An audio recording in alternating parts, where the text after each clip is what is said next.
नमस्कार, बहुत स्वागत आपका। मैं हूं आपके साथ मनोरा सक्सेना। आज की इस वीडियो में हम बात करने वाले हैं एक बहुत महत्वपूर्ण अपडेट की, जो आपके ईपीएफ अकाउंट, प्रोविडेंट फंड की निकासी, बैंक एफडी के ब्याज और कई तरह के इनकम से जुड़ी टीडीएस की छूट से सीधे तौर पर जुड़ा हुआ है। कर्मचारी भविष्य निधि संगठन यानी कि ईपीएफओ ने एक बड़ा बदलाव किया है। 1 अप्रैल 2026 से फॉर्म 15G और फॉर्म 15H को पूरी तरह से खत्म कर दिया गया है। अब उनकी जगह एक नया सिंगल फॉर्म आ गया है, फॉर्म 121। अगर आप ईपीएफ निकालते समय टीडीएस बचाना चाहते हैं या बैंक में एफडी रखकर ब्याज पर टैक्स कटौती नहीं करवाना चाहते हैं या पेंशन, डिविडेंड, म्यूचुअल फंड पे आउट जैसी इनकम पर टीडीएस से बचना चाहते हैं, तो ये बदलाव आपको जानना बेहद जरूरी है। पुराने फॉर्म अब काम नहीं करेंगे और गलती से पुराना फॉर्म भरने पर आपका क्लेम रुक सकता है या टीडीएस कट सकता है। तो चलिए शुरू से लेकर अंत तक पूरा मामला आपको आसान भाषा में स्टेप बाय स्टेप समझाते हैं, ताकि आपको कोई कंफ्यूजन ना रहे। पहले समझते हैं कि पुरानी व्यवस्था क्या थी। पहले अगर आपकी उम्र 60 साल से कम थी और आपका कुल अनुमानित टैक्स लायबिलिटी यानी कि पूरा साल का टैक्स 0 होने वाला था, तो आपका फॉर्म 15G भरकर टीडीएस से छूट मांग सकते थे, जैसे बैंक एफडी का ब्याज, ईपीएफ निकासी या अन्य इनकम पर। वहीं अगर आप 60 साल या उससे ज्यादा उम्र के सीनियर सिटीजन थे, तो फॉर्म 15H भरना होता था। दोनों फॉर्म का मकसद एक ही था, टीडीएस ना कटवाना। लेकिन उम्र के आधार पर अलग अलग फॉर्म होने से बहुत सारे लोगों को कंफ्यूजन होता था, कौन सा फॉर्म भरें, कहां से डाउनलोड करें, और कभी कभी गलत फॉर्म भरने पर क्लेम रिजेक्ट हो जाता था। ईपीएफओ और बैंक दोनों जगह ये समस्या आती रही थी।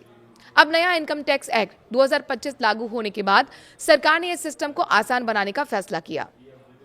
13 अप्रैल 2026 को ईपीएफओ ने आधिकारिक सर्कुलर जारी करने के साथ ही साफ कह दिया कि 1 अप्रैल 2026 से फॉर्म 15G और 15H को पूरी तरह से हटा दिया गया है।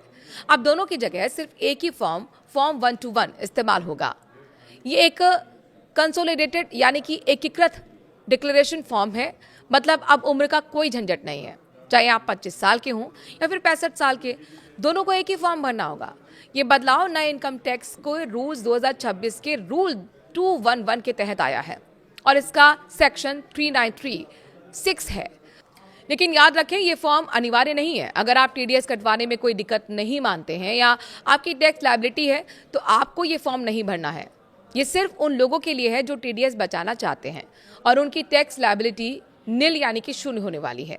ये फॉर्म किन किन इनकम पर लागू होता है, ये समझ लीजिए। ईपीएफओ के ऑफिशियल एफएक्यू के मुताबिक इसमें पीएफ विड्रॉल, पेंशन, बैंक या पोस्ट ऑफिस डिपॉजिट पर ब्याज, डिविडेंड, म्यूचुअल फंड का पे out, rent income, insurance commission, life insurance policy के पेमेंट आदि शामिल हैं। मतलब ईपीएफ निकासी पर टीडीएस बचाना हो या एफडी का ब्याज बिना टैक्स कटे लेना हो, दोनों के लिए अब यही एक फॉर्म। कौन भर सकता है ये फॉर्म?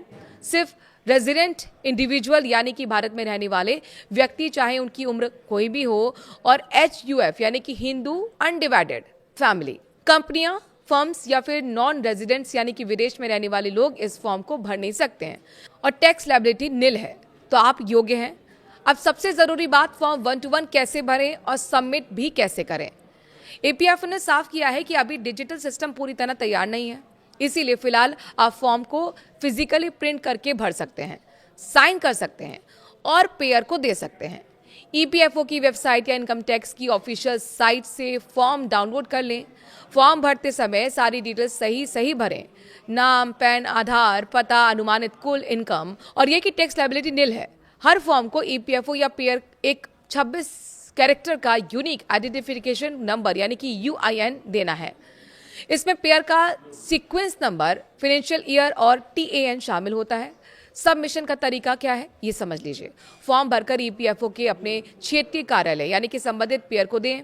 ईपीएफओ को हर महीने की 7 तारीख तक पिछले महीने के सभी फॉर्म 121 को इनकम टैक्स के फाइलिंग पोर्टल पर अपलोड करना होता है। साथ में तिमाही टीडीएस रिटर्न यानी कि फॉर्म 140 में भी इन UIN को मेंशन करना पड़ता है। जब डिजिटल सिस्टम पूरी तरह चालू हो जाएगा, तो आप ऑनलाइन साइन करके डायरेक्ट अपलोड कर सकेंगे। लेकिन अभी फिजिकल साइन वाला फॉर्म भी मान्य है। ईपीएफओ ने यह भी क्लियर कर दिया है कि 1 अप्रैल 2026 से पहले जो लोग फॉर्म 15G या 15H भर चुके हैं, उनका क्लेम रिजेक्ट नहीं होगा। लेकिन नए क्लेम या नए इनकम के लिए अब सिर्फ फॉर्म 121 भी भरना होगा। अगर आप पुराना फॉर्म भर देते हैं तो प्रोसेसिंग में देरी हो सकती है। इस बदलाव से क्या फायदा होगा? सबसे बड़ा फायदा ये है कि अब उम्र देखकर 2 अलग-अलग फॉर्म भरने का झंझट खत्म हो गया। एक ही फॉर्म सबके लिए है, प्रोसेस आसान हो गया और कंप्लायंस बेहतर है और साथ ही कंफ्यूजन भी जीरो है। ईपीएफओ के सदस्यों के लिए पीएफ निकासी अब और आसान हो गई है।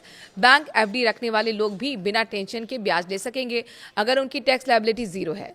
कुल मिलाकर सरकार का मकसद टैक्स सिस्टम को सरल और डिजिटल बनाने का है। अगर आप ईपीएफ मेंबर हैं तो अपने उमंग ऐप या फिर ईपीएफओ पोर्टल पर लॉगिन करके चेक कर लें कि आपकी क्लेम प्रोसेसिंग के लिए क्या जरूरी डॉक्यूमेंट है। फॉर्म 121 डाउनलोड करके रख लें।